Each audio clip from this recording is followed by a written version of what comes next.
Meu nome é Adalto, trabalhador do Centro Espírita Fraternal Teresa d'Ávila, dando continuidade ao estudo do encontro com o Evangelho de Jesus.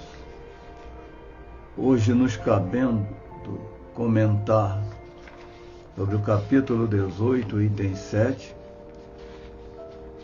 capítulo intitulado Muitos os chamados, poucos os escolhidos,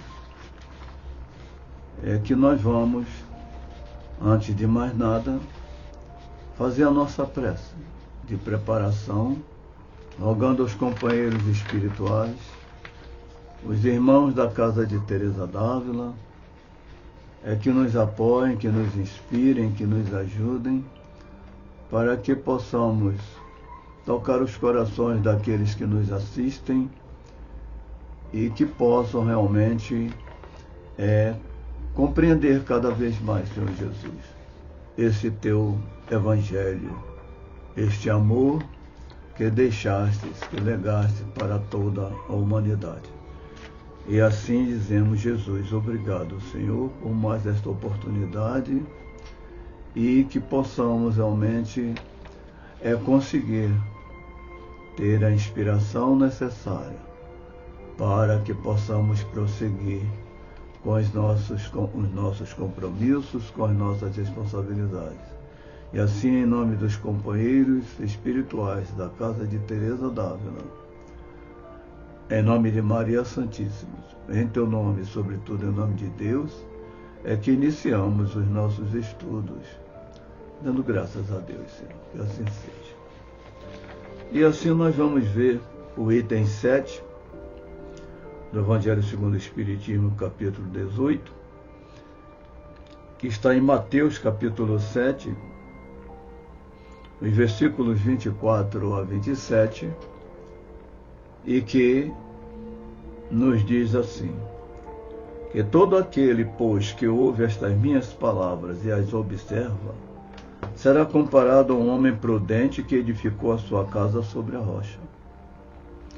E desceu a chuva, vieram as torrentes, sopraram os ventos e deram com ímpeto contra aquela casa, e ela não caiu, pois estava edificada sobre a rocha. Mas todo aquele que ouve estas minhas palavras e não as observa, será comparado a um homem nécio que edificou a sua casa sobre a areia, e desceu a chuva, vieram as torrentes, sopraram os ventos e bateram com ímpeto contra aquela casa, e ela caiu, e foi grande a sua ruína. Então nós observamos que nessa alegoria Jesus compara a crença com um edifício. A boa crença é semelhante ao sólido edifício construído sobre a rocha. E a má crença é como um edifício de má construção levantado sobre areia movediça. Então ele aqui mostra a necessidade da observação na boa construção. E ele prossegue dizendo: há, pois, duas crenças, a crença verdadeira e a falsa crença. A boa crença nasce do estudo, do livre-arbítrio, do livre-exame, da observação. É a crença ativa, racional, científica. E a má crença é passiva, tradicional, hereditária, que aceita os dogmas que lhes são sugeridos, sem consciência, sem análise, sem convicção. Que aqui a gente já observa que aquele que tem a fé raciocinada, aquele que procura realmente buscar os conhecimentos, e assim sendo, eles conseguem progredir, conseguem verticalizar os seus pensamentos, os seus sentimentos. Ele vai realmente cada vez mais ampliando essas suas percepções. Já aquele de fé cega aceita qualquer coisa, aceita o que se diz, é aquele, como disse na passagem, é o nécio, é aquele que se acomoda, aquele que não está preocupado com a vida futura. Ele está preocupado pura e simplesmente com o viver, com um sobreviver, mas não está preocupado com a vida propriamente dita. E prossegue dizendo que a crença verdadeira representa o edifício construído sobre a rocha. Claro.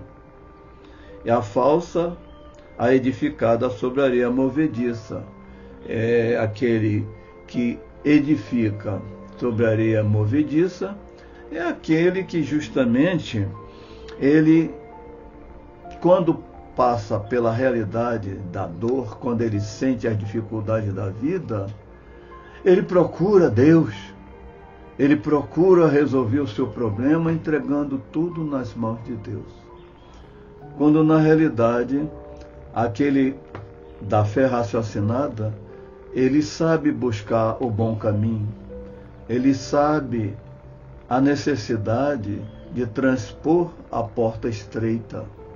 E ao transpor a porta estreita, nós vamos encontrar Jesus de braços abertos, porque ele disse para nós: eu sou a porta. Então, dizendo que ninguém irá ao Pai senão por ele, através dele. Né? E nós vamos ver o seguinte: assim é a religião.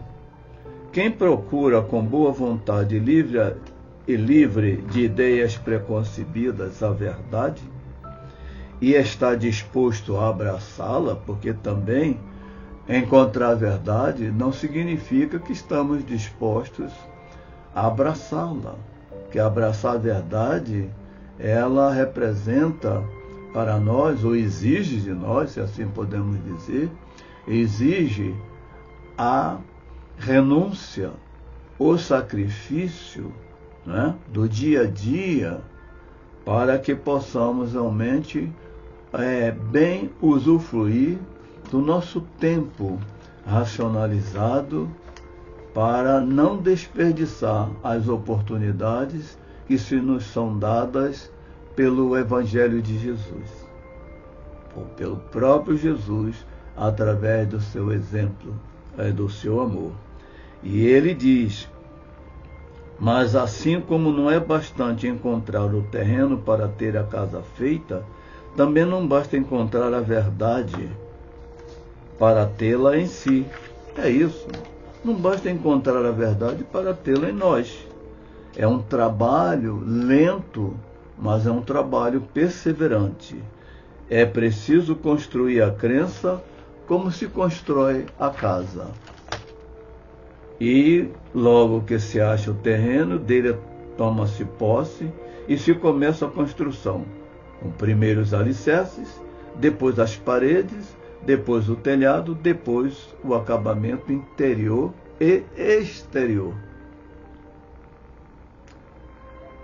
Assim também, quando se encontra a verdade, depois de tê-la procurado, e de estar certo pela investigação, exame, raciocínio, que é, de fato, a verdade, urge tratar da construção da crença, a começar do alicerce. E este há de ser forçosamente o mesmo posto por Jesus, a revelação divina, como disse ele aos seus discípulos: sobre esta pedra edificarei a minha igreja. E assim, com material vindo do céu, e com o trabalho e esforço que empregamos, vamos pouco a pouco construindo o edifício da crença, que tanto mais sólido e mais belo será, quanto maior for a edificação que tivermos para ver terminada esta obra grandiosa, que será o nosso eterno abrigo.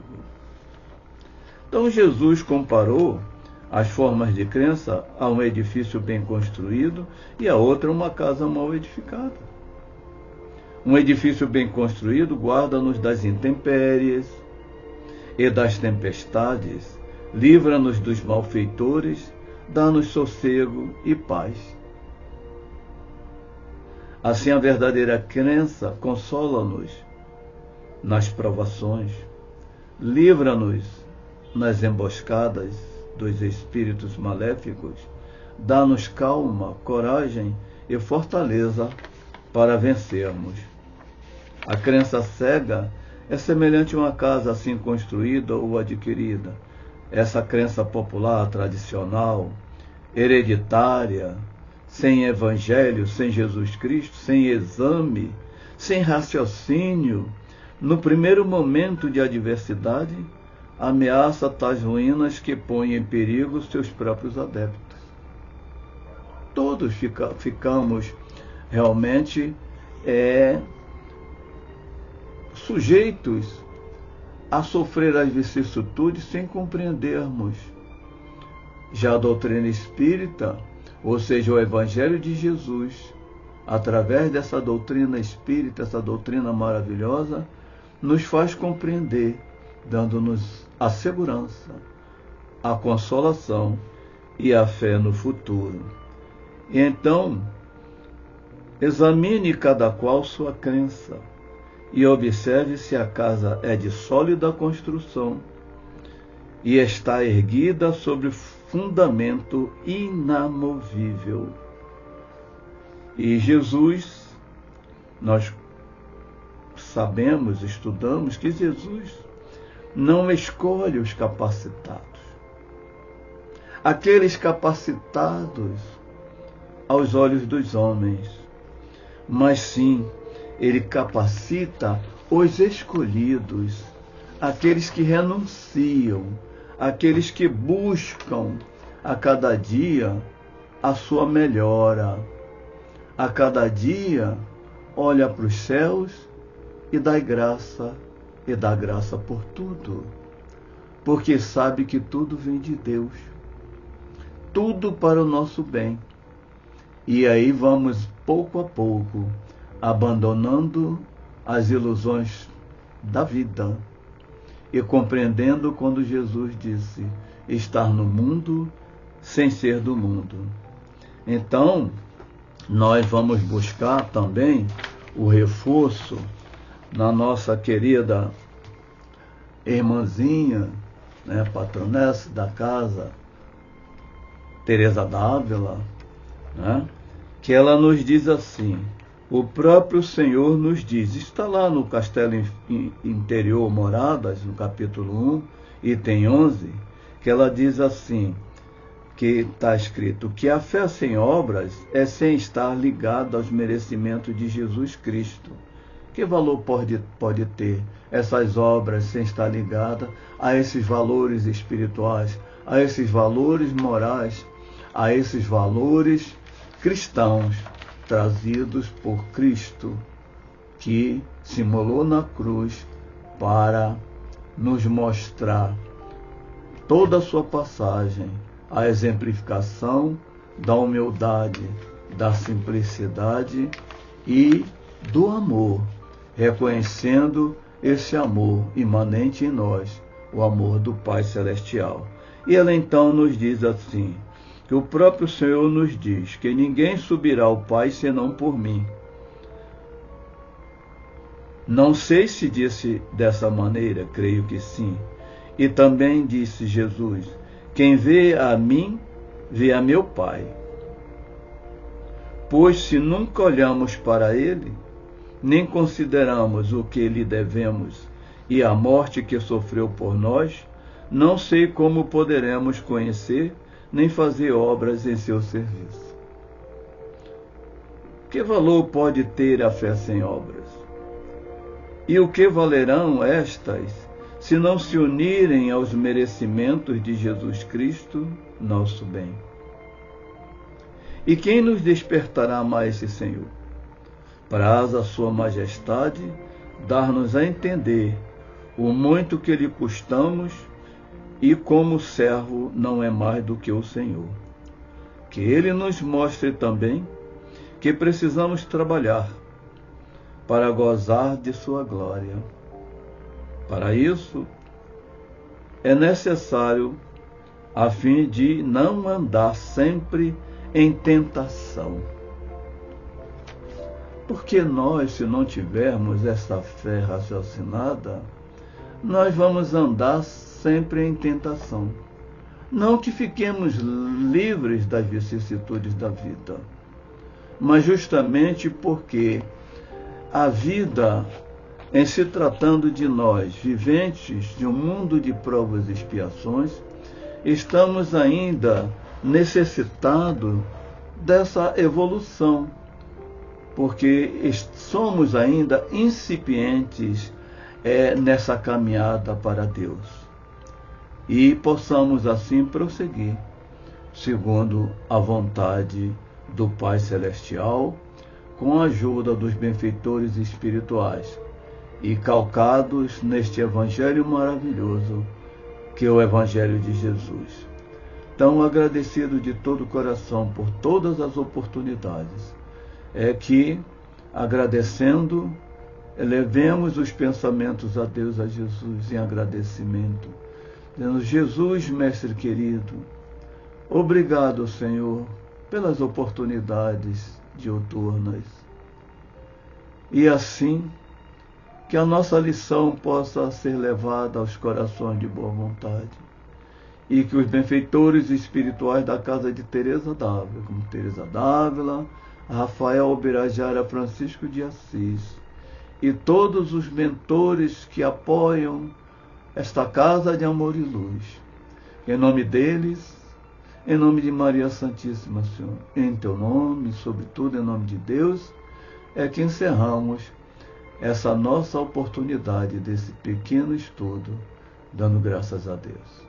Que assim seja. Graças a Deus.